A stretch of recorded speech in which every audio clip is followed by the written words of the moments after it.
সমাজে এই যে ইফটিজিং হয়, আপনার বোনের বয়সী একটা মেয়েকে কিছু বখাটে টিটকারি করে, এই বলে সেই বলে, নোংরা কথা বলে, রাস্তায় দেখেও আপনি পাশ দিয়ে না দেখার মতো চলে যান কেন? আপনি দাঁড়ান না কেন? আপনি দাঁড়ালেই তো থেমে যাবে, কারণ সত্যের যে শক্তি তার সামনে মিথ্যা মুখ থুবড়ে পড়ে।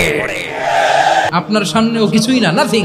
আপনি দাঁড়ান, ওকে প্রশ্ন করেন যে আমার বোনকে তুমি ডিস্টার্ব করো কেন? আপনাকে দেখে আরো 5 জন দাঁড়াবে, 5 জনকে দেখে আরো 10 জন দাঁড়াবে।